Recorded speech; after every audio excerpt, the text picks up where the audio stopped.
Well, hello there. How is everybody out in the land of awesome today? This is Matt, one of the two guys from Gallifrey. And this is Taylor, the other guy from Gallifrey. Yes, you are. How you doing? I'm pretty good. How are you? Great. Awesome. Today we're going to talk about dinosaurs on a spaceship. Oh my god, on a spaceship. Excuse me. On a spaceship. On a spaceship. This was a really great episode. It was a lot of fun. Oh, yeah. Yeah. You know, one of the things that we forget about Doctor Who, because there's so many good, serious episodes, so many plot threads that come together. Moffat weaves this great story, and one of the things we completely forget about constantly is just how much fun Doctor Who can be.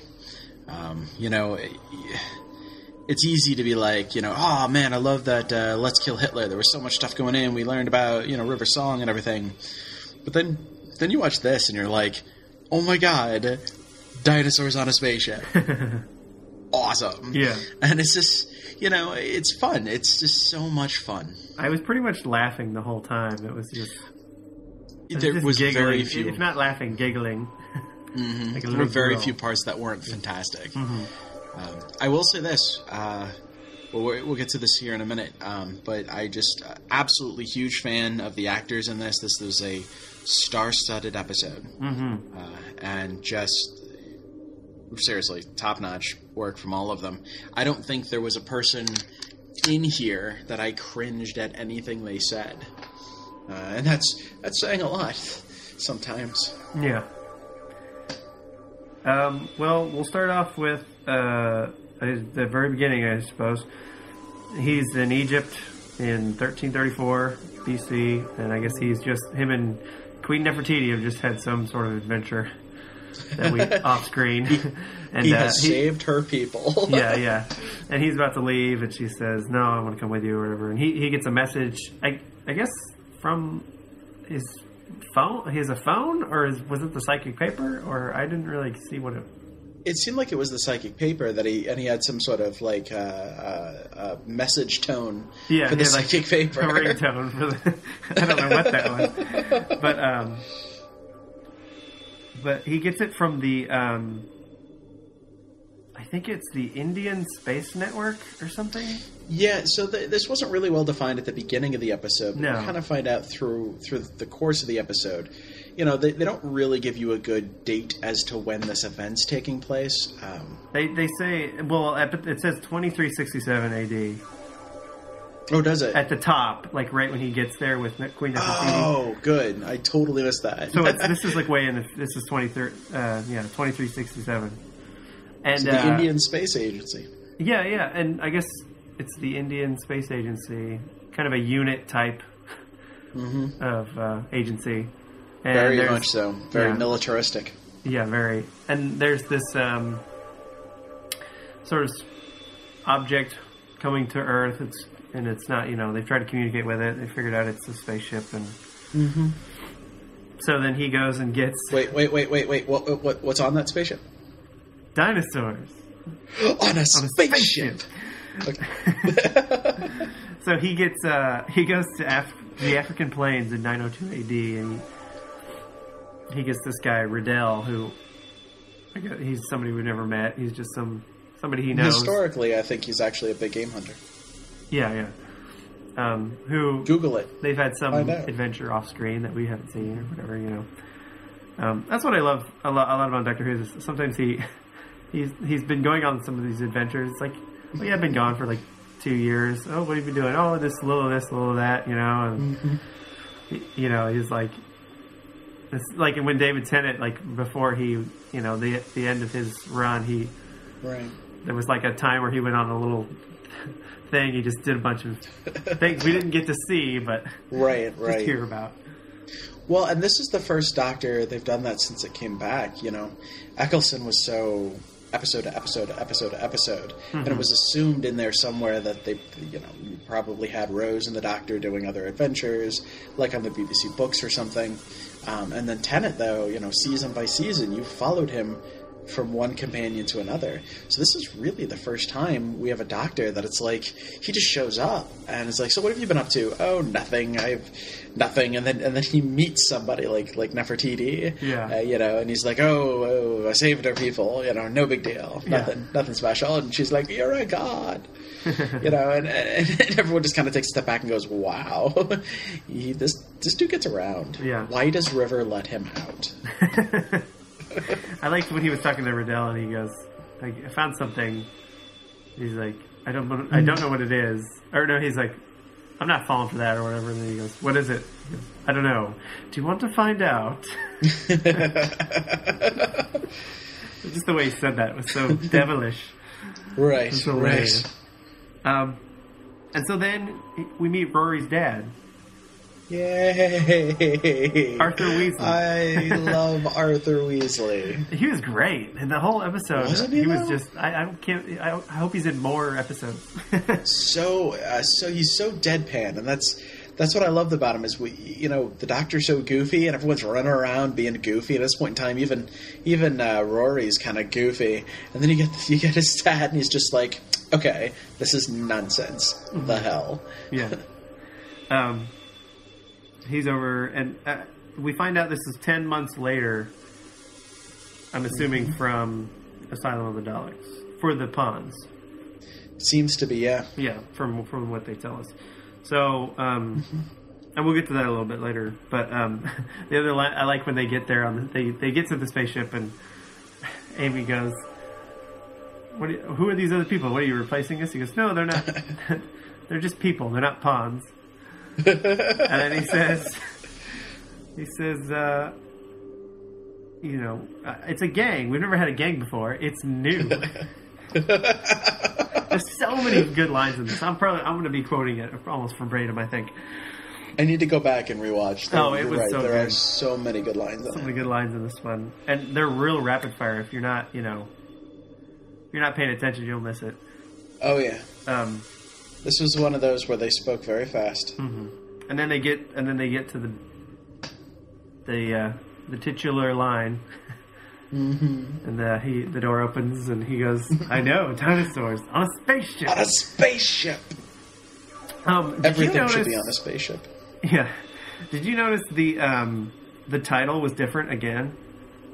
Yeah, and it seems like they're changing it based on the adventure. Yeah, I was thinking about it, and as soon as I saw it, I go, oh, it's kind of weird. And I thought back to the Asylum of the Daleks one, and it's got the little bumps on it, like a Dalek. Mm-hmm. I thought it looked like a Vegas sign. Well, that's what I thought too. It looked like lights, but you're right. The bumps.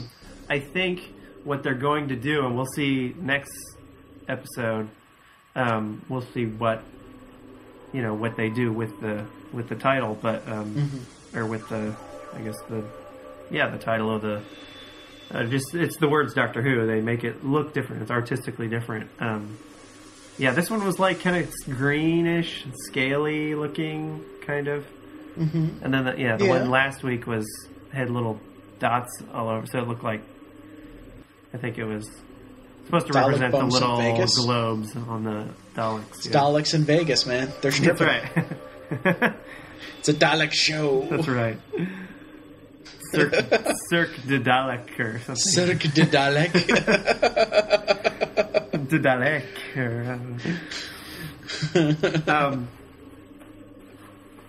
So they get they're in there and they're trying to find out things, and he just starts talking to the computer. The computer, I find, was pretty cooperative. Yeah. He was just like, okay, sure, yeah, I'll show you whatever you want. It's a living computer, apparently. Yeah, no password or anything. That's the worst. So you have to encrypt your files, man.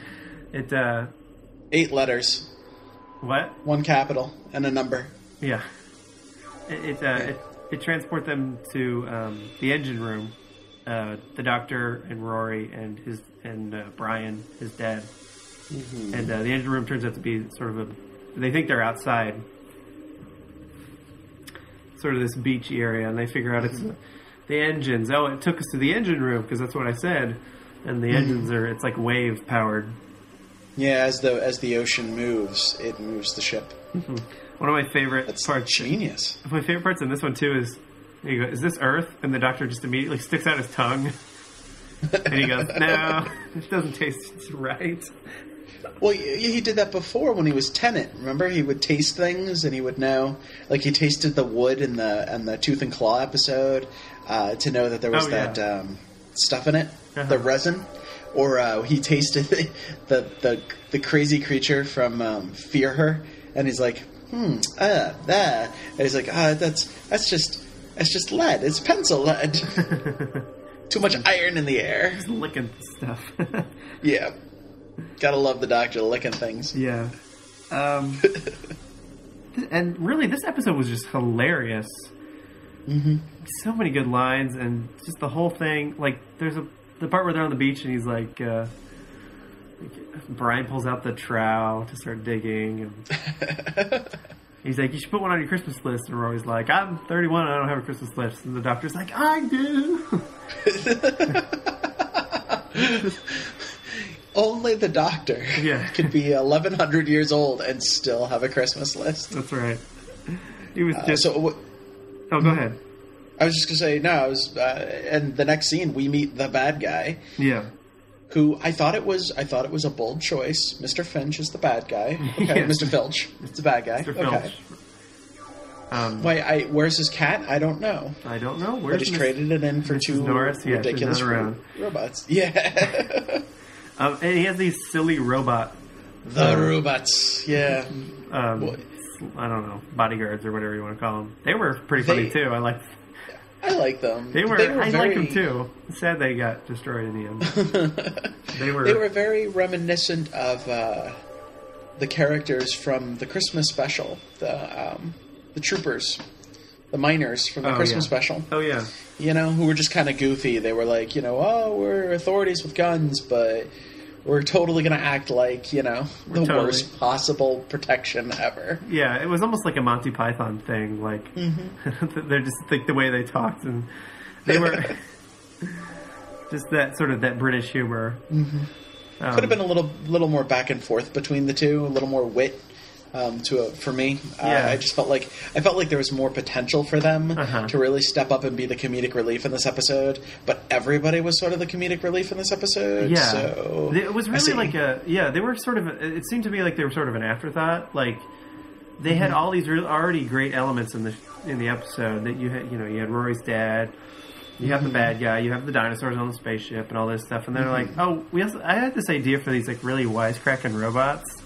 Let's throw them in this episode. Yeah, it'll be good. And nice. And so they were like kind of a Tweedledee and Tweedledum. This kind of very much dynamic so. there. It was really hilarious.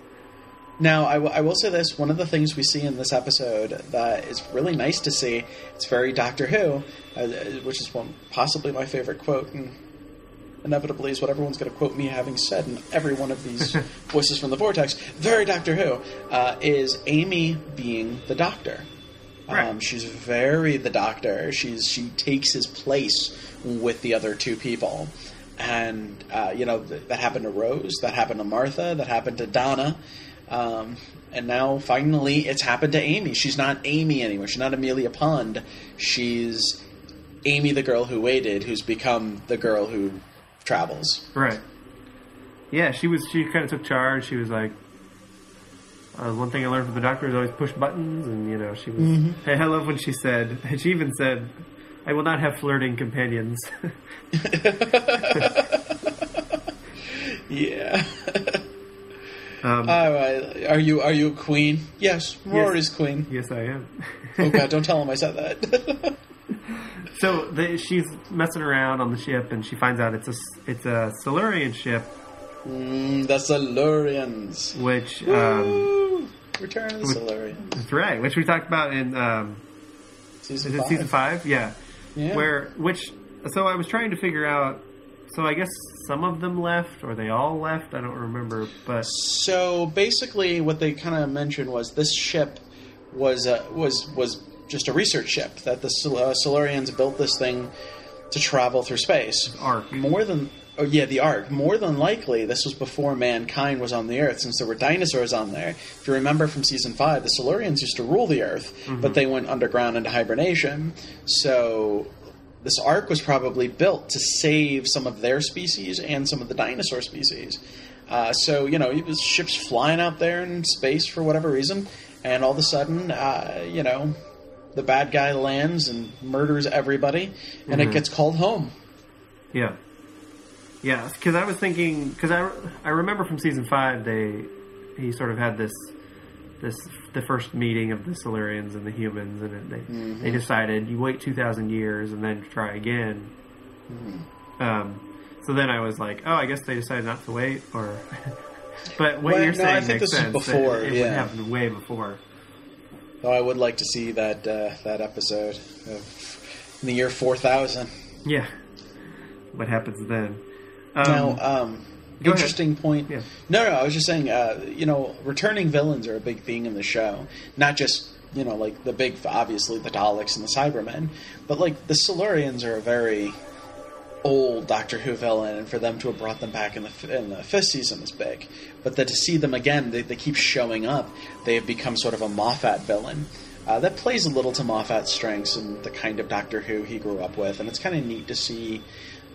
David Tennant saw the Macra in the first episode, or the second episode of Season 3, which were an old villain in the episode with the cars, on the roadway. And like that's kind of like a random, we're pulling them in. So it's really neat to see the Silurians, not just in the new show, but this is a Moffat thing. Moffat likes these character designs. He likes these as villains, and he's kind of pulling them into this season again and saying, oh, no, they're still here. They could still be a monster. They could still be a threat. You don't know. You don't know. Yeah. That's the one thing I love about you have the old show and the new show is that it's all still canon. You know what I mean? Mm-hmm. Like, I know that happened in the 60s, but it's still canon to this character and this it's backstory, this universe, yeah. The only difference is you're not getting backstory in a story that you're watching, and not like it's like, oh, but this one time, and then they do a flashback. It's I can go back and watch those adventures. Yeah, and it would all make sense, quote unquote. To a point. Yeah. If you can see the zipper on the rubber suit while you're watching Doctor Who. I loved his line. So the robots take the three of them to... well, hold on. First, before that, they meet the Triceratops, which... How do you start a Triceratops? Yeah, that was a good line. And then he karate chops them. Yeah. They're taking him, and the Triceratops is sniffing Brian's pants. He's like, do you have any vegetable matter? He's like, oh, my balls. Which... He's like, oh, my golf balls. I know he meant golf balls, but I was like, isn't this a kid's show? I was like, that's a little blue for... But only, yeah. But it was funny, though. I laughed. We all knew it was coming, though. Like, as soon as they said he was a fan of golf, you're like, there's going to be a wedge joke, or a balls joke, or a stroke joke. Like, you're going to get something. It's going to happen. Yeah, there's something for the adults. Mm-hmm. Mm-hmm. So he gets to the bad guys. Solomon is his name, and come to find out, he and the robots sort of sent everybody out the pods or whatever, and just sort of mass genocide, basically. Mm-hmm. Well, and Solomon's big thing is he's trying to collect riches, trying to collect, a bigger treasure. It's a bounty hunter, or a treasure hunter, basically. Mm-hmm. And what I liked about those two, first off, Matt Smith and that actor who played Filch, they're so good together. Matt Smith is good. He has goofiness as well as seriousness, but he plays well against someone who's an excellent actor. You pit him, like when him and Sardik were talking in the other Christmas special a while back, that actor, when those two were talking together, it was so powerful, so real, because as an actor, Matt Smith could pull and draw on his his companion. And then again here, same thing. That actor who plays Filch there, he's so good. Every word had weight to it. Every motion of his face and his body seemed to play to his character, and Matt Smith just builds on that. When the ship scans him, Matt Smith, suddenly you see the doctor's face, and he's just like, oh crap, they're about to know. And then it says unidentifiable, and he just smiles. And it's this little smile like, damn right, you don't know who I am. Now, is that because... My theory there is because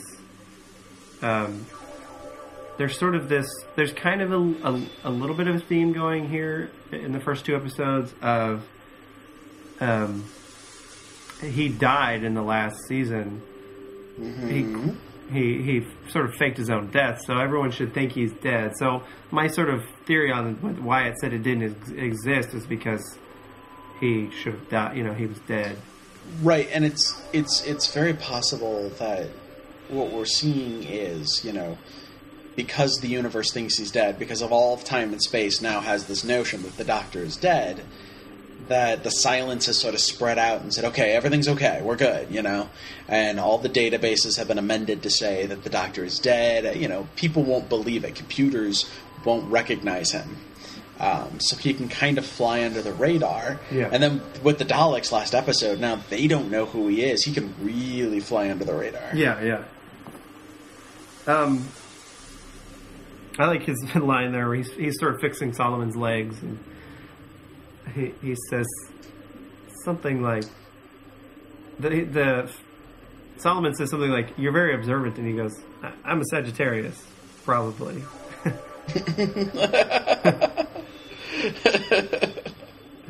And the guy who played Solomon. I'm laughing at us now. Yeah.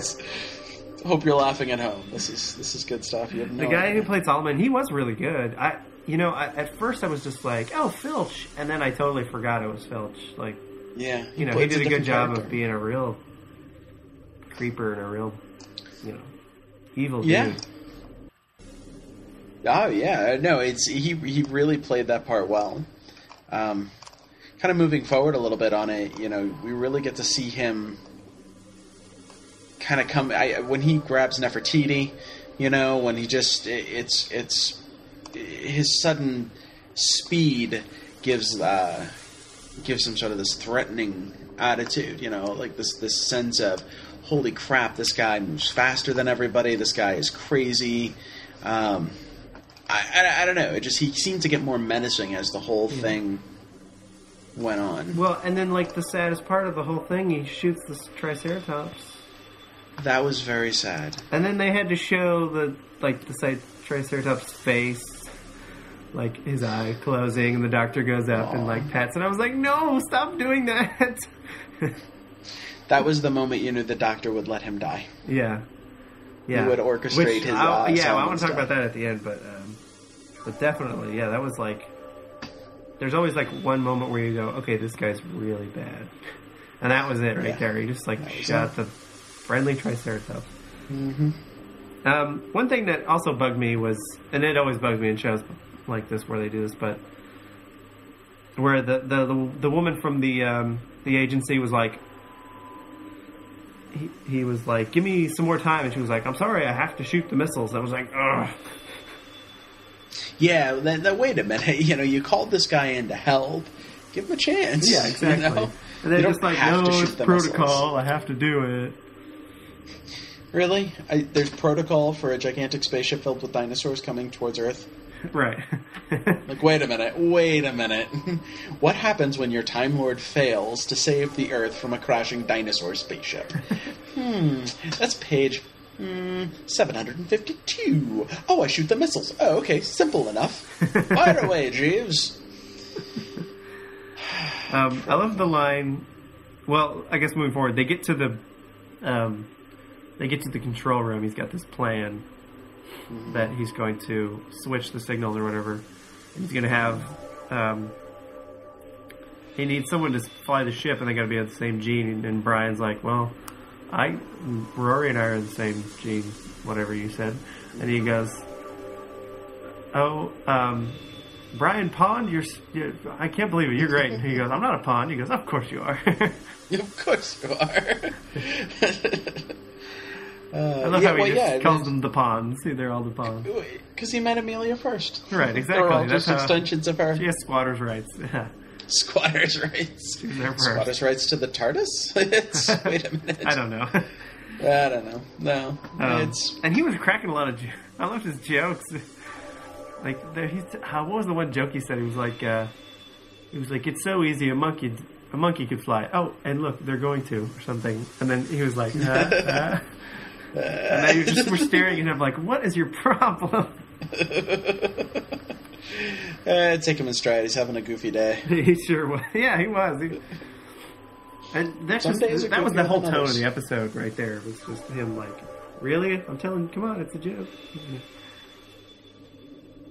And then we get this serious conversation between the Doctor and Amy. Yeah, some foreshadowing. Yeah, which we come to find out that Amy's saying, she quit her job modeling.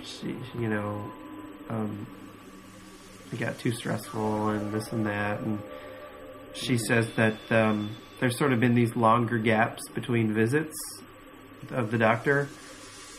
We're sort of in this weird period with him and his companions where in the Tennant era, they were there like the whole time until they couldn't be.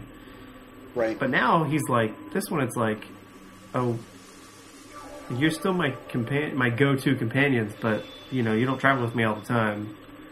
I just like... He's having other adventures. Yeah, he's having other ones, and then he's like, oh, yeah, you guys want to go on this one? And he comes and picks them up. And maybe that's a little more real to people. Like, that's more identifiable. Mm-hmm. He does this thing where, like, he'll show up, they'll have some fun, and then he leaves. It's kind of like your friends, Yeah. Your friends aren't there all the time. They come over, you have some adventures, and then they go back to their lives, you go back to yours. Well, of course, the difference is he travels through space and time. Yeah. She asks, are you weaning us off of you? And they talk about how it's different because Amy and Rory, they have each other. Yeah. So it's a little different. Rose didn't have anybody. Well, she had her mom and she had Mickey. Mom and Mickey, but yeah, and this is a married couple in the TARDIS, Yeah, it's much different than the previous companion. So he sort of, and I kind of have I don't know if it's a theory or just a thought.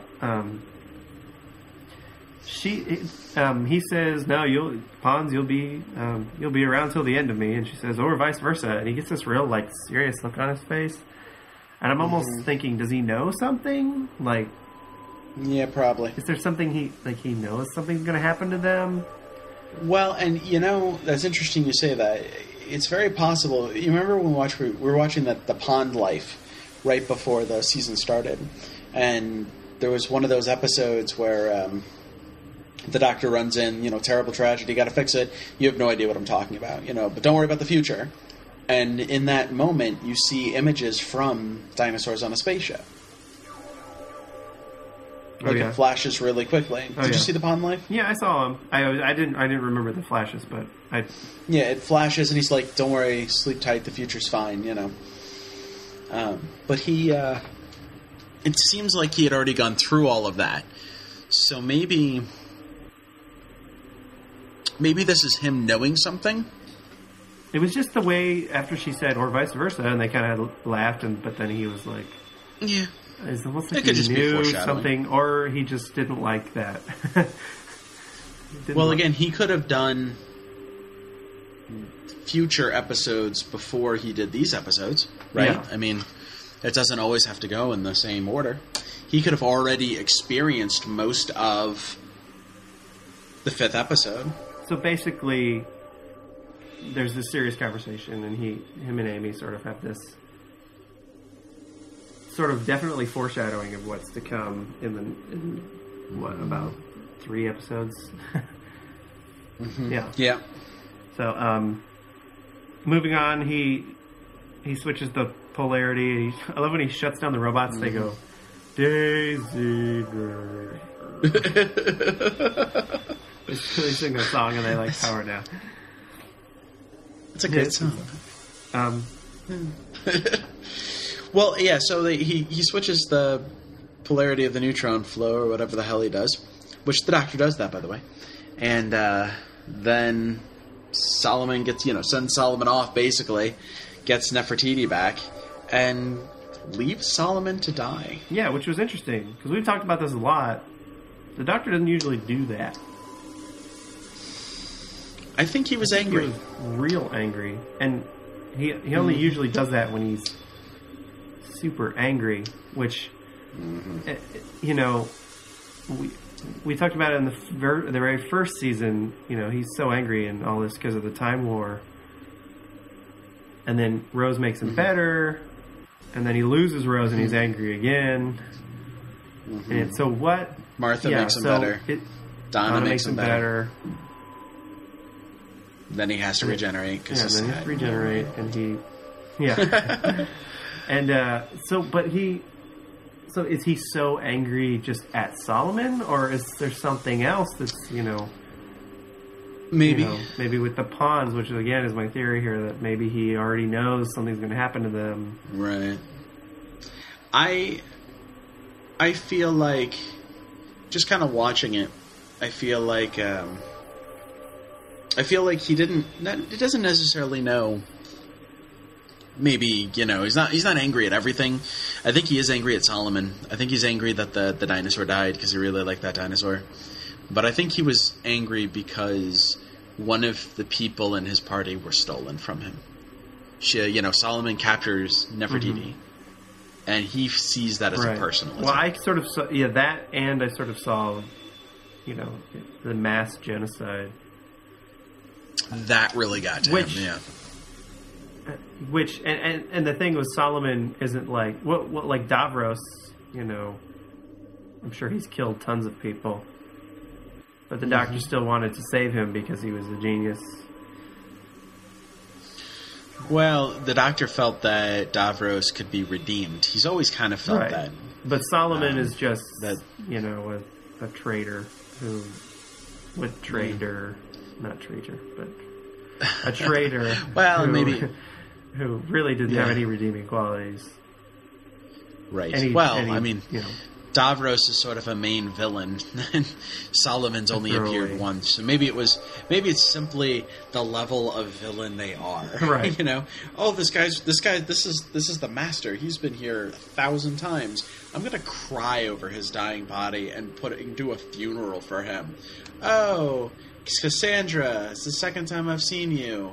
I'll be kind and let you die in an ugly body that's dying anyway. And then, Solomon. I don't know who the hell you are, or what the fuck you want, but you look like Mr. Finch. Get off my show. Get off my show. I've already got one Harry Potter guy here today. I don't need two. What the hell? He's done. We're shooting you off. You're gone. I've got a Sherlock character. Missiles. I've got a Harry Potter character. I've got a redhead. Just go. Just go. So he saves the day. All the dinosaurs get saved. Woo! And at the end, Riddell and Nefertiti, who have sort of been flirting the whole episode, which is basically the reason they were there, was to flirt. Because apparently Rory and Amy weren't going to be together enough to do it for us. Yeah, right. Which the thing which I thought was kind of funny was the Doctor almost just played matchmaker for that. Like, he just brought them along so maybe they would meet. Because really they didn't help that much. Riddell shot a few dinosaurs, but, Nefertiti didn't really do anything. And she got kidnapped. She was bait, I suppose. But anyway, it was just sort of he just played Cupid. But my favorite part of the whole episode is the very end, when obviously he drops off Amy and Rory, and Arthur Weasley there just wants one more thing, and he just wants to sit in the TARDIS, just look at the Earth and sip some tea, have a sandwich. Yeah, that was pretty cool. I like his lunch because a lot of. And then you start getting postcards from him from all over time and space. So he got to travel with the Doctor, for a little bit, which was really cool. And then you get the last very postcard from Lemuria, or whatever you... Siluria? Yeah, sorry. I was like, had a brain fart there. Yeah, Siluria and the dinosaurs on it. And it was cool. It was kind of I was thinking it was going to be... It was a little more spaceship and a little less dinosaurs. You know? Yeah, the dinosaurs were definitely on the spaceship, but they were not equal to the spaceship time. Dinosaurs is very like, oh man, we could make a great episode if we just put dinosaurs on a spaceship. But that's so many dinosaurs and so much CGI. Well, just there's other stuff going on. There's like 5 other plots, okay? But there are dinosaurs on a spaceship. People will watch for that. Yeah. Well, how are we going to entice people to watch dinosaurs on a spaceship? Well, that's what we'll call it. What? Dinosaurs on a spaceship? Yes. We'll even have the doctor say that. Oh my god! Genius! Write it. Yeah, write it was down. almost sort of parallel to this line he said where Brian goes, "Are you telling me that dinosaurs are flying a spaceship?" And he goes, "No, Brian, that's the dumbest thing I've ever heard. They're not flying a spaceship. They're probably just passengers." The dinosaurs were sort of just passengers in this episode. They weren't flying the episode. They were just passengers. So all around, just a really funny episode, and just like a lot of fun before the end. Fun. Yeah, exactly. The next episode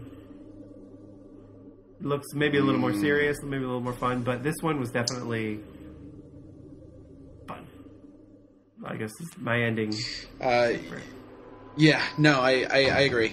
This definitely goes down as an episode that I would want to rewatch. Mm-hmm. There are some episodes I don't like watching because I've seen them too much, and they're not my favorite episodes. Fear Her is one of those. I just don't like that episode. Yeah, I'm like that with Lost. A couple other like there's some episodes that I really don't need to watch again because you've seen them and you're just like, it's like whatever. But this is one of those episodes I would gladly watch again. Yeah, it was really good.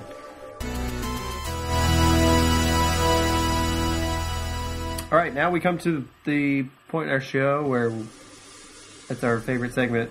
Oh my god, that promo! Woo! Oh my god, the promo! Oh my god, the promo! On a spaceship! This week, it is for the next episode, A Town Called Mercy. Yeah, which Wild is a very West Western epic. title. Oh yeah, it is. It looks good. We haven't really had, at least not in the new series, there really hasn't been a Western type episode. No, and even set in a Western town. You know what I mean? Mm-hmm. Well, that's going to be new to the show, to the new season, the new series. We haven't done a Wild West episode yet, and I'm glad we waited until Matt Smith. Because Eccleston wouldn't have done an episode like that. He would have still worn his leather. And David Tennant just would not have... He would have been the scientist, you know? Yeah, he would have... Yeah, I think David Tennant in the West would have been fun, but it definitely would be better... Yeah, I think Matt Smith would be better, sort of in that aspect. I can't see David Tennant in a cowboy hat. I mean, I can see it, but it's weird. Yeah. Definitely doesn't fit him right. It's too big for him. No. Like a kid wearing dad's clothing. Yeah. It just doesn't fit right. Yeah. But I will say, the promo has a really great line that I love. They've been playing it a couple times now, where the doctor's talking about mercy. And he says, this is for all the people... who died because of my mercy. He says for the Masters, for the Daleks. He's talking to all the people that have died. And Amy responds with, this is what happens when you travel alone. So obviously more time is going to pass in between these episodes. Mm-hmm. And I guess it's from what I can tell, just from the promo, there's a cyborg... Mm-hmm. Cowboy bully who's bullying the town. Bullying the town. Cyborg bully. And the doctor's gonna ride in on his horse and save the day. He gets to wear his Stetson. Stetson again. Stetson's he gets a sheriff badge. Ooh. You see that? No, I didn't. He had a sheriff badge in one of the scenes. Fancy. Fancy. Fancy sheriff. It'll be fun. I think it'll be really good. I do too. It's good promo. Yeah, it is good. I'm more excited about this episode coming up than I was about dinosaurs on a spaceship. So we'll see. We'll see. And I'm curious to see what the title will look like. I'm going to throw out a guess now. It will be like wooden ties strung together to make something? the like on a ranch or something. Yeah. Yep. Just a guess. I don't know. I think you're right. I see this happening. Yeah. So, well, do you have anything else? No, really solid episode. A lot of fun lines, a lot of great characters, wonderful acting, and Arthur Weasley drinking tea on the TARDIS, hovering over the Earth. Great moment. Mm-hmm. Well, that's it for us this episode. Hope you all enjoyed it. Dinosaurs on a spaceship. On a spaceship. You guys have a good one. No, you go first. I was just saying, have a good one. Ooh, hey, thank you. You have a good one. Everyone out there have a good one. And go watch Dinosaurs on a Spaceship again. Yeah, it was good. It was good. And we'll see you all next week. Bye. Bye-bye. On a spaceship. On a spaceship.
Well, hello, and welcome back to the Vortex. This is one of the voices, Matthew.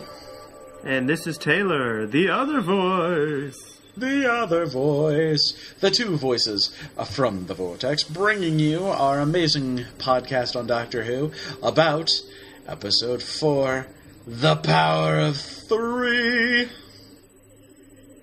That was pretty epic. Not the Power of Two. No. And not the Power of Four. Never the Power of Four. No, the Power of Three. Power of 6 was once asked or suggested, and I kicked his ass. No, not Power of 6, not Power of 10, and certainly not the Power of 5,000. It is the Power of 3 and 3 only, people. Just 3. Yes, it's a magic number. Yes, it is. It is a magic number. It's a magic number. Not a lost number, but a magic number. No, not a lost number, which... It's alright. It's okay. They don't all have to be lost numbers. A really great episode. I'm just going to throw that out there I liked to begin with. This is what we had hoped for. You heard us last week. What we had really hoped for was more of an explanation about Rory and Amy. This was a very Rory and Amy episode. It opens with Amy giving sort of a narration here about the one time the Doctor comes to stay with them. And the slow invasion of the tiny boxes. It's true. It's very true. That is exactly what this episode is. The slow invasion of tiny boxes. Yeah, these little cubes. I gotta say, I think these everyone's gonna have one of these cubes, like, at conventions and stuff. God, I hope so. Or, like, every Doctor Who fan's like, oh, I'm having this little cube on their shelf. I'm like, yeah, that's my cube. We should all just make little black boxes. There doesn't have to be anything on them, just black boxes. Yeah, everyone's going to have one, I think. That's awesome. It's going to be like, you got to have a sonic screwdriver, and you got to have a cube. Gotta have a cube. Gotta have the cube, man. Don't diss the cube. So, yeah, basically that was it for the opening before the credits. There wasn't really it. I mean, they just kind of talked. It's kind of a, here's the story, and then, like, it started. Mm-hmm. Did you notice the vortex at the beginning was a different color this episode? I did. I've actually noticed that through the episode, it's getting a little duller. Well, the thing, like it was... I went back, once I noticed it, I have them all still on my TiVo recorded, so I went back, and they all start off green, and then when it gets to the Doctor Who, it turns red or whatever. Mm-hmm. But this one, it started out blue, which was very interesting.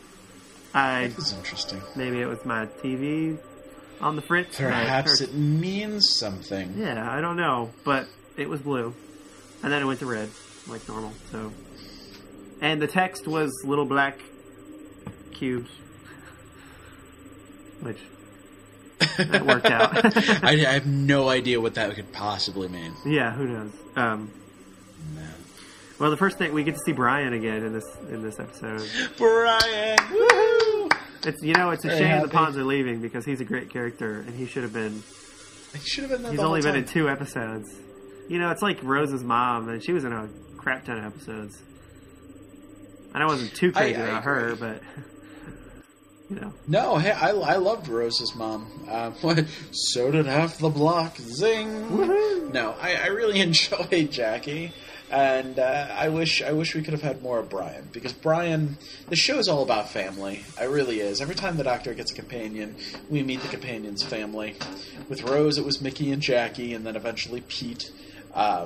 With Martha, it was the Jones. It was her frustrating mother and her mother, her father, her brother, her sister, her brother's wife. And the white chick the dad was dating. Yeah. And then when we meet Donna, of course, there's Wilf and Donna's mother. And those two are very classic now. Wilf, of course, being how Tennant finally regenerates the cause. Yeah, and then the Ponds, we get to see Amy's family. Only briefly at the end of season 5, but... I still think something's going to happen with that dad of hers. I know I've mentioned this before, but I still believe wholeheartedly that there is a conspiracy going on that Amy's dad, which she brought back from the Vortex, from nothingness, that Professor Black, who was the guy during the Van Gogh episode, the curator there, that the Dream Lord, and then, of course, Prisoner Zero are all a part of this much bigger conspiracy, that all these characters are involved somehow in the Doctor's life and bringing him to his ultimate fate. And I don't know how yet, but I know, I just believe they're all a part of it. Well, Brian's like knocking on their door. It's 6 a.m, and he's like, "Have you seen these cubes? They're everywhere." Ooh, cubes. And then Amy looks over, and the Doctor's sitting on a jungle gym, I guess.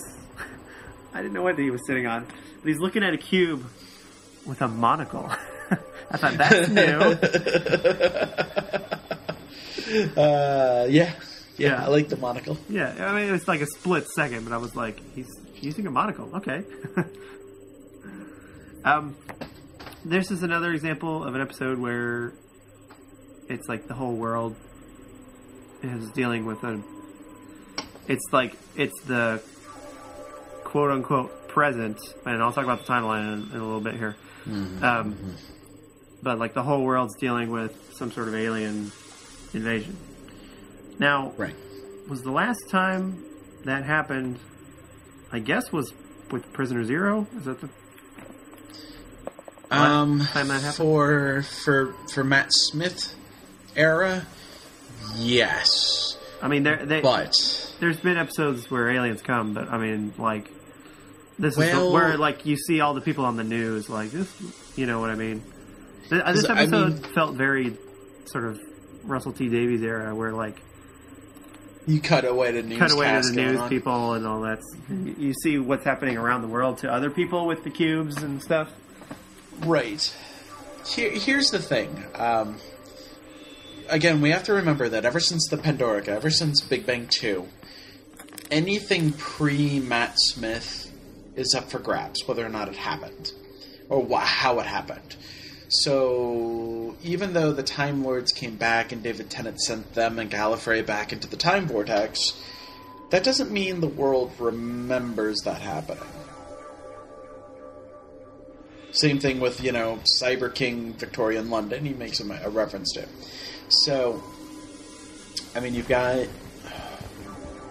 all sorts of things like the Pandorica and the alternate timeline or the ultimate universe where the Earth was the only thing in the universe, or River shooting the Doctor and time gets frozen because she doesn't, and it's this alternate universe. All these things happen, but nobody remembers any of it. So yeah, the last time we did one of these things where it keeps cutting back to, so like news broadcasts, we can only assume is the Prisoner Zero stuff. Very first episode of Matt Smith. Right.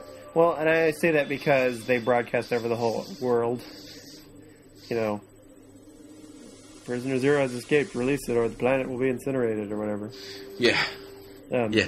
So that I would assume everybody heard that and they were freaking out. And he talked to world leaders or something, or whatever on the the most influential of scientific people. Yeah. I love the line in here where he's like, he comes in their house and he's like, okay, I'm going to use this as a lab or whatever. And Roy's like, okay, well, I got to go to work. He's like, go to work? What are you talking about? He's like, yeah, we have lives. And Amy says something like, what do you think we do when you're not around? He goes, well, I don't know, mostly kissing. And I just loved Rory's response where he just nods. Yeah. Yeah. Good episode. Yeah. And then this is cool. Unit is in this. A very different unit. Yeah. But Unit nonetheless. I mean, you haven't seen this since Tenet, which even before, I'm trying to think. Last time we saw it was probably it was season 4. Was it the Planet of the Dead? Yeah, where the bus and the wormhole.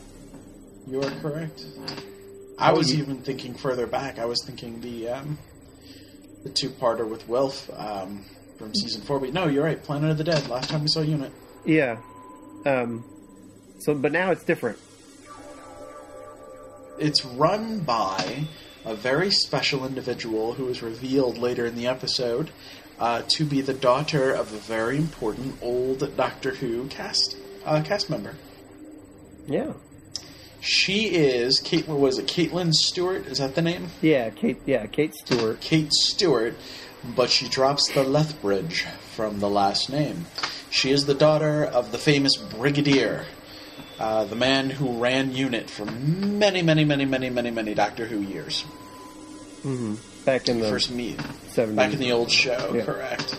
We first meet him, actually, the very first episode with the Brigadier has to do with the second Doctor. It's the only time the second Doctor meets the Brigadier. The next time the Doctor would meet him, he'd be the third Doctor, and the third Doctor ended up being on Earth for a while, working for UNIT back in the 70s. Him and the Brigadier were pals, I suppose. And then the fourth Doctor would be there with the Brigadier. The fifth Doctor would meet him once. The sixth Doctor, I can't remember if he sees the Brigadier or not. I think the next time we see him is the seventh Doctor. And he's retired at that point in time. So it's a very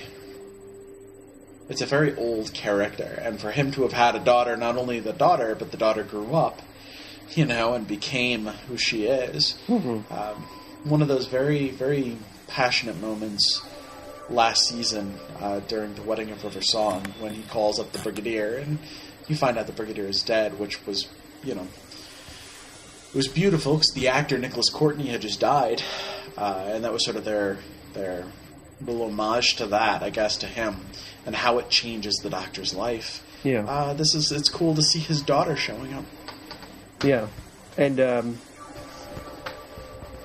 this is where we sort of, the Doctor is sort of like trying to figure out these cubes, and he's waiting, and he starts to talk to Amy a little bit, and she says, they start to talk about sort of their relationship and Amy says, we sort of worked it out. It's been about 10 years, not for you or for the world, but for us. It's been 10 years. Mm-hmm. So my question is, what the heck is up with this timeline? And what is going on? I think what's going on is, she says it's been 10 years, but not for the world. So maybe it's only been a couple of years or something. Mm-hmm. Yeah. I fully believe that anytime he's in modern day, he's in our current time. Whatever it airs, that's the year and the time they're in. That's so usually the precedent, yeah. Right, and I don't subscribe to the whole, it's the year 2020 or the year 2014 or anything, just because that seems like too much of a stretch. Yeah, I think so too. Which is why it's a little crazy that, if you do the math, you're like, well, there's no way it could be our present. But then you think, well, it must be some way. Right. Yeah. Yeah. So it's just, it's tricky. Mm-hmm. So back to the episode, I suppose. Yeah, it's too. I could go into it. If you want to know my thoughts on it, I posted something on the blog, so you can see that. So read the blog. You'll see. Taylor has a lot to say on the subject. He is a Lost fanatic, and if anyone out there hasn't watched Lost, first off, you should. Yes, it is the third best science fiction show in the history of science fiction, according to Matthew here. But B, and probably one of the most important reasons, it is a very continuity-heavy show. Everything in Lost is very meticulously thought out, and it follows a very specific timeline. So, yeah. Yeah, so this irks me a bit.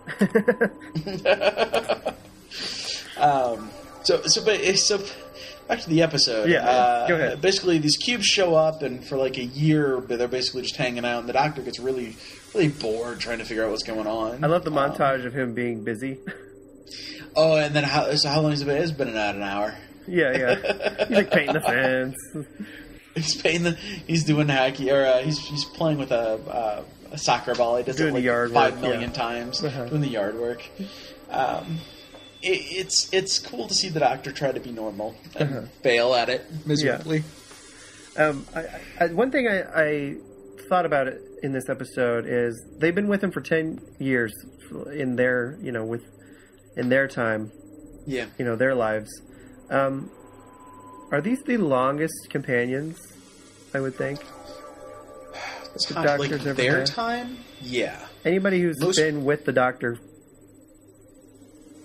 for more than 10 years, not any of the companions. This new Doctor Who, but I don't know. Even in the old one, companions didn't stick around that long. They might have... I think the longest any companion was with the Doctor. It was something akin to either Sarah Jane Smith or Romana or a lot of the Fourth Doctor companions. You can kind of say were there for a while. Yeah. Something to point out too. This is only the second couple to be a married couple on the TARDIS. Unless I'm horribly wrong out there. Unless there's some Doctor Who fan out there who's even more into the nitpicky of characters and companions than I am. But the only other time there's ever been an example of a couple, not married, but a couple on the TARDIS like this. I do believe you have to go all the way back to the first Doctor and the very first set of companions. You have to go back to Ian and Barbara, who were the two school teachers of Susan, the Doctor's granddaughter, they stumble into the TARDIS and everything and get taken along for the ride. They obviously have spent the most amount of time, I think, of their lives with the Doctor. Yeah, which is unprecedented, and you start to think, well, does this mean is this what happens when people spend this way too much time with the Doctor? They start to get tired of him? Or, Maybe. I mean, we've never seen somebody be with them this long. Right. And so... Well, and it's... Yeah. The Doctor can be very... he can be very bipolar. 1 minute he's incredibly manic and he's showing you the universe, and the next minute he realizes, wow, you're going to die one day. And he leaves you at home. And then he did that with Amy and Rory. Mm-hmm. So then, moving on with the episode, you sort of... there hasn't been much... I mean, there's been a little mystery with the cubes, like, what are they? They don't move, They don't do anything. You can't destroy them. Right. We finally get something. There's a girl in the hospital, stroking a cube, looking sort of just off into space. And then her eyes light up. Orderlies. Yeah, and then 2 orderlies with the cube faces. Where it looks like you could just stick the cube, like the peg in the hole. It looked like you could just put the cube in their mouth. That's what it looked like. They would just pass out. They couldn't breathe anymore. Yeah. Look a little like Birdo from Super Mario. They are! Oh my god, they're Birdo without the herpes. They would shoot cubes out instead of eggs. It's great. So we finally get that, and then it goes away, and then there's just more nothing with the cube. Well, and so finally we find out that the cubes are dangerous. They start counting down. When they start activating, they start doing everyone does something crazy and different. And they begin counting down, and of course the Doctor wants to figure out what's going on, and he realizes he's got to wait it out till 0, the box is open, and all across the Earth people start having heart attacks. Mm-hmm. And it's that these cubes, whoever the nearest human being is, begin stealing that electrical energy of their heart in a way to kill them. Right. And the Doctor... Hold on. Well, before that, though, the cubes just start doing weird things. Like, each cube does its own weird... Like, one of them... The one pricks Amy and, takes her pulse. And then Rory's opens weirdly. And then the Doctor's hovers in front of him. And he goes, is that what you could do, hover? I had a metal dog that could do that. Can I? I was like, yay. Yay, old references. And the Doctor playing Wii is probably the funniest thing I've ever seen. Oh my god, he's playing Wii. Yeah. And I was like, I stopped for a second, I'm like, are they talking about what I think they're talking about? I mean, yeah, it was a Wii. Yeah, like, he had the tennis attachment and everything. And then there's one part where they're waiting for the cubes, and they're eating fish fingers and custard. A lot of old references in this episode. Yeah. I'd open a restaurant, this is all I'd serve. Yeah. And, and then before that, too, one part we sort of missed with, too. He takes them for an anniversary thing, Like, what? Just there's this whole long. A lot doesn't happen with the cubes until like maybe later in the episode. Mostly, you just sort of it's kind of they're about their relationship, and they sort of use this thing with the cubes to sort of go around it, sort of a outline. But he takes them on a romantic thing to this old hotel in the past, and I love how it cuts away and they're all excited, and then it cuts to like them sitting in the snow and they're all kind of singed, and he's like, "Well, we didn't see that coming. There's a alien ship underneath the hotel. Half the staff were imposters." Right. It sounds like some adventure some episode we could have watched. That would have been a great episode. I know, it was hilarious. And then they also go to see Henry VIII or whatever, which I thought was interesting because in A Town Called Mercy, he says you left your phone charger in Henry VIII's ensuite, which is like, right. Are these episodes in the same order or what's going on here? Probably not. It sounds an awful like this happens before the Western. Yeah, it sounds like this starts happening, and then when he takes them on his adventure, then they go to the Western thing, and then they come back by the end of the party, and it says that he tells Brian they've been gone 7 weeks or whatever. Right. So yeah, I thought that was kind of interesting. That little. If you it's kind of neat to see the wibbly wobbly, timey wimey bit. Yeah, exactly. Very wibbly and very wobbly. So yeah, I like all the cubes doing different things, and everyone has these like mine did this, and then Brian comes and he's like mine moved. Oh, Brian! I know, he was funny. He's Brian's log, and he's like watching Brian's it with the camera. Do you have to call it that? Yeah. So the cubes all start doing crazy things, and they get called.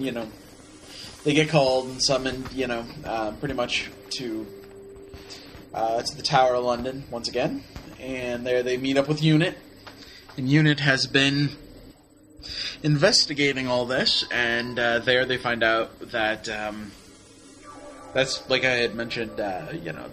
They all become active. People start dying. During this, Brian gets kidnapped at the hospital, and Rory's there, and he goes after Brian. And the doctor and Amy realize that all this is kind of going down at the hospital, and they end up there. Yeah. And the doctor with only one heart, you just can't do it. How do you do it with only one heart? It reminded me of Shakespeare Code. Season 3, where he only had the one heart because the witches tried to kill him, and he had the one, and then that's what it reminded me of. That the whole time he's like, wincing in pain and falling over. Well, we've seen it happen. That's how it goes down. Yeah. Before they go to the hospital, though, I love the rooftop scene with him and Amy. Sort of, they were talking about. Oh yeah. Basically, just talking about, and he says a line I thought was really interesting, where he says, which kind of goes with my theory, where he says, one day you'll stop. As far as, Amy and Roy says, one day you'll stop. He goes, I've known for a while, which I thought was like, what? Which my theory is, maybe does he know that how they just, stop being with him or whatever? We don't know, but we know that they're not going to be with him.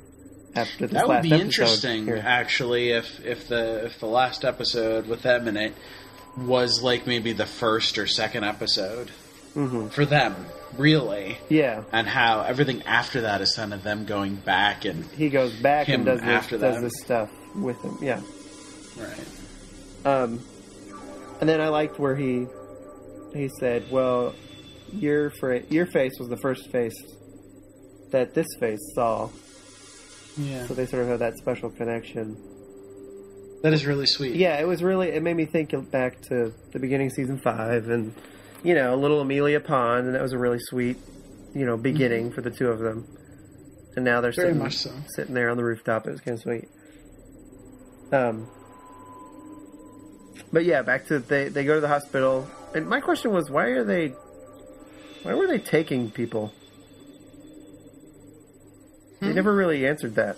Like the cube face guys. There are a couple of unanswered questions, just like Town of Mercy. Yeah. Who were those monsters? Like, were they people? Were they necessary somehow? Yeah. Why were they taking them? Yeah. Why was the portal in the elevator? Yeah, the little girl, she was I kind of got what that was. She was an android, or she was an android who was watching, sort of monitoring, the portal and all that stuff, what was going on. But yeah, I didn't understand why they were taking people. I really liked the episode up until they explained what was going on. You know what I mean? And then you find like, wait, I'm not sure that makes so much sense. Yeah, it doesn't make a lot of sense. It was just kind of weird. I mean, it was good. Mm-hmm. And I watched it the second time, and I said, okay, I get it a little better. But yeah, I liked more of the stuff where they were waiting for the cubes to do stuff, and then yeah. Yeah, so we find out it's this alien race that's basically trying to stop human expansion before it begins. The Shakri. Mm-hmm. That apparently the Doctor hears about as stories told to little Gallifreyan children to scare them. Yeah, I have to say they save Brian and Rory, and they Brian wakes up and sits up on the table, and they're like pulling him out, and his face was the funniest thing I've ever seen in my life. He like sees the Shakri guy, and then he's just like, oh, as they're pulling him out. Oh my god, it was the funniest thing. You have to go back and watch it and see that part if you. I love his face. He is such a brilliant actor. Yeah, that was he so does good. So well at those kind of things. And the Shakri, they have this word of the tally, which I'm assuming means like there's this tally that they got going on, and they got to make sure it's even, and they can't have too many humans or something. I don't know. It was really confusing. Let me point something out to you too. A big thing about this Matt Smith run as the Doctor has been about, well, as we now know, it's been about what the Doctor will do. And the big prophecy is that for him in the fields of Transalore, when no person can speak or is forcibly answer or whatever the heck it is, the question will be asked and silence must fall. This idea that words have great power and the Doctor's name is the most powerful. So perhaps they're talking about the word of tally. They're discussing, again, a powerful prophecy, a powerful phrase or a word, which can only be fulfilled or uttered once humanity's gone. And maybe that links into it. Maybe that's all a part of it. Yeah. Well, and a lot of times they throw out something that you have no idea it was a reference to something that's going to happen, that it was foreshadowing. I mean, this could have all been something that was like foreshadowing to something else, you know what I mean? Indeed. Usually I knew in the past seasons, because I was watching it later after it had already aired, and you were telling me, oh, that's important. Well, yeah. I think Russell T Davies did a better job of when something was foreshadowing. There was ominous music. There was They really pointed it out, yeah. A defining shot of the Doctor going, Going, oh, and then it would cut to something else, yeah. Yeah. So this episode ends, the Doctor saves everyone by giving the world a massive defibrillation cardiac jump. Which I like when she jumped him and he goes, welcome back, Lefty.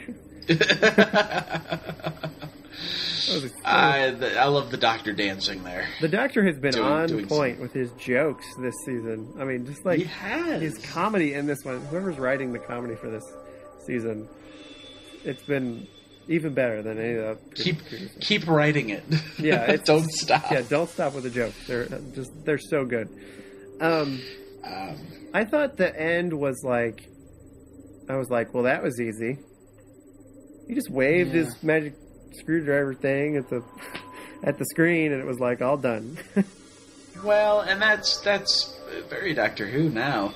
You know, a while ago, back in the old show, one of the big reasons the Doctor stopped using a sonic screwdriver at the time, the script editor and a lot of the guys who were writing it believed that by using the sonic screwdriver, it was becoming too much a magic wand. The only reason the Doctor had to use a sonic screwdriver to open a door was because he wrote in a door that was locked. And they felt that was poor drama. Why does there have to be a door that's locked, but the Doctor has to use a device to get through when he could just go through the door and there could be some sort of conflict on the other side of the door? Right. And, from a writing standpoint, that makes sense. But that's one of the reasons why the Doctor got rid of the sonic screwdriver in the old show, is they wanted to write the Doctor figuring things out. And when the Doctor came back in the show, first off, it was great to see the sonic screwdriver, but also Tennant really exemplifies this. He turned it into a magic wand. It became his weapon. And Smith uses his sonic screwdriver, not nearly as much, though, I think, as Tennant did. And it's really neat to see that this is an example of, hey, magic wand. Yeah. I think my problem with the end of this episode is just there wasn't much of a conflict as far as with the cubes and the bad guy. I mean, there was nothing he had to fight against, really. It was just like, oh, someone put this switch in the kill position. Let me switch it to the not killing position, and then everything will be okay. You know what I mean? Yeah. There wasn't a lot of stuff for him to do. He just had to talk to an interface on the ship and then flip a switch. This episode had a lot going on, and it's possible there was so much more this episode could have done, and it just didn't. I think it was good as far as the whole story with Amy and Rory and sort of setting up what's going to happen in the next episode. But as far as like the whole conflict with the monster, there wasn't really a monster, really a bad guy. I mean, there was, right. there was, but it was like for 2 seconds there was a bad guy. And it wasn't really a bad guy; it was a hologram. Yeah, and they weren't really bad guys; they were just cubes. Did it disturb anyone else that while they saved Brian, every other person that you saw on that ship died? Oh my god, I didn't even think of that.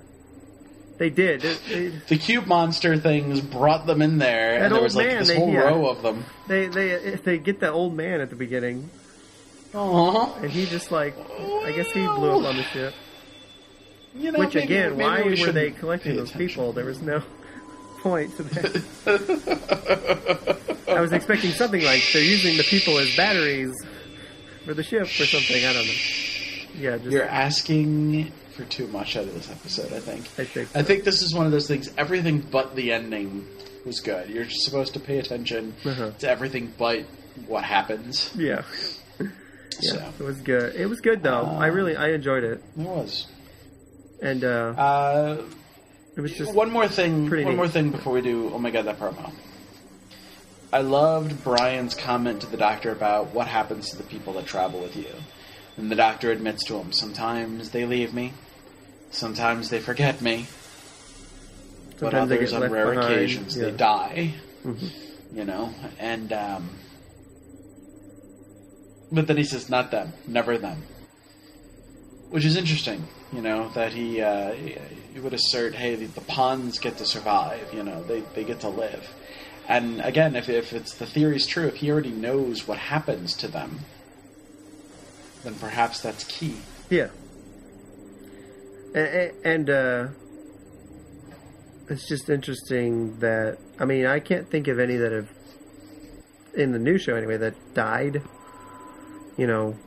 Rose and Martha and Donna, they're all still alive. But I'm sure there's some in the old show. Kylie Minogue died. Oh, yeah, that's true. But she didn't really travel with him. But you're right. But she was, for that episode, she was a companion. Yeah. And What's-Her-Face shot herself so the Doctor wouldn't win at the end of Waters from Mars. Yeah. Not a lot of deaths, which is good. Because Doctor Who isn't always riddled with death. But... Yeah, speaking of not a lot of deaths, except for the people on the ship, I guess, no one dies in this one. All the people that died of the heart attacks, it's like they come back to life, which is a Stephen Moffat thing. No one died. Well, yeah, that is very Stephen Moffat. He pretends like there's going to be this massive amounts of death, and then nobody dies. Yeah, everyone. It's like, let's just do it in reverse. Everything's okay. And at the end of the episode, the very end, Brian says, "Amy, Rory, go on an adventure." Which, knowing they don't come back, I'm like, Brian, you just sent them to their death. Or to their whatever. Right. Their fate. There. Yeah. But yeah, they decide, we were going to do this life thing, but now, you know what? We can't do it. He's the Doctor. We gotta go. You gotta go. You gotta go. And there's a sort of the Amy narration at the end there. The one thing they didn't think of, the power of 3. Ta-da-da. Cheesiest ending. Yeah, it's pretty super cheesy.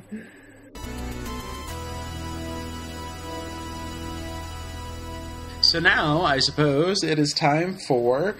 Oh my god, that promo! Oh my god, that promo!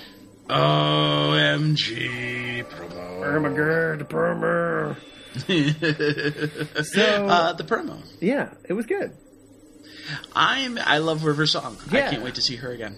That's going to be great. I mean, it's only been... I mean, really, if you think about it, it's only been like 4 or 5 episodes since we've seen her, but... Something like that. Oh, last time we saw her was pretty big, though. Yeah, well, that too, but really it's been like a year or whatever, for us, us watching the show. We haven't seen her that in so long. Right, it's been a while. So, it's The Angels Take Manhattan is the name of the episode. Mm-hmm. So I'm assuming it happens in Manhattan. I'm assuming there'll be angels. And some little creepy cherub things this time around. Cherub angels. Yeah. That's usually not... I mean, the thing about the angels is that the way they look? The alien race looks?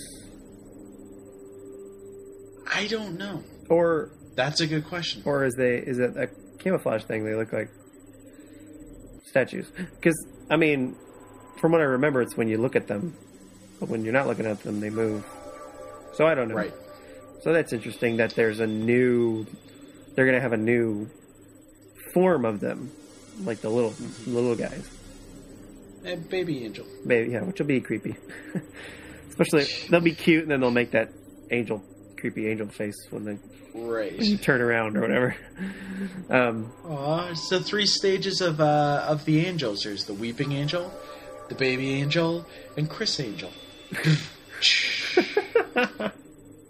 Wow, that was bad.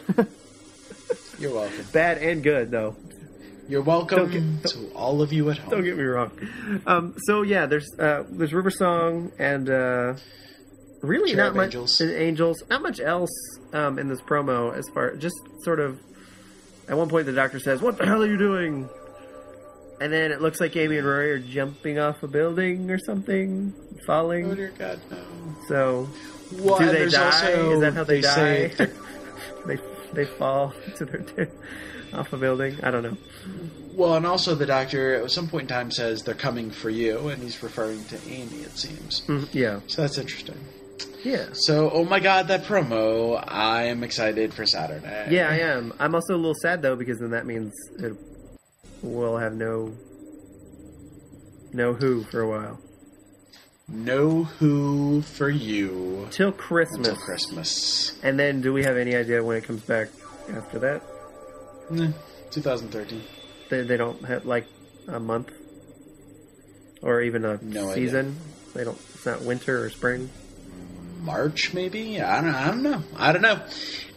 For answers to those questions, Britain. by all means, I hope our viewers, our listeners, will contact Stephen Moffat on Twitter and ask him for some definite dates and remind him that in America, our seasons go for 24 episodes, not 5, break 8.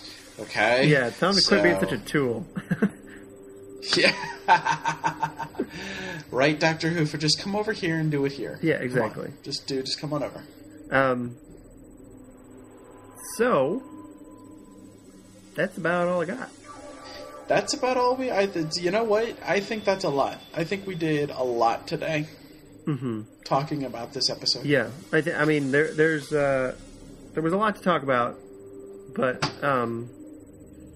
really, I mean, this is just it's the penultimate episode, you know, so it's really all going to what's going to happen next week, and right. I'm really interested to see. I mean, the thing about Doctor Who that I like the most is change, and it's sad when a character leaves or dies or whatever. Mm-hmm. But I'm really interested to see, like, what happens with that, and like what happens with Jenna Louise Coleman when they get there next, you know, at Christmas or whenever she pops up. Yeah. And how that dynamic's going to work and how it changes the show. You know, I love that kind of stuff.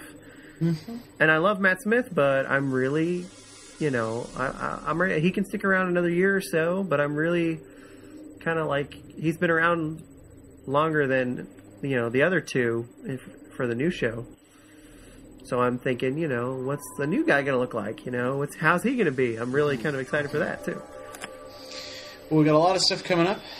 Hey, listen, any of you out there, you got some ideas, you got some questions, want to talk to us, make a video blog, throw it up on Facebook or on YouTube, get a hold of us on our Facebook page, Voices from the Vortex, or check us out on Twitter or on Tumblr. Right. We've got all our links on the sites, and Taylor here is going to tell you most of them. Yep. But get a hold of us, let us know what you're thinking so we can respond. Yes. We're at Vortex Podcast on Twitter. We are voicesfromthevortex.tumblr.com. And if you want to email us, which is more direct, you can just email us right away. It's voicesfromthevortex@gmail.com. Pretty simple. So let us know what you're thinking, and hey, we'll take it from there. Yeah. Well, that's it for us this week. We'll see you all in like 7 days. Woohoo. Yeah.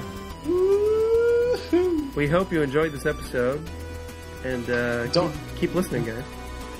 This is Matthew. This is Taylor. And this was Voices from the Vortex. Woohoo.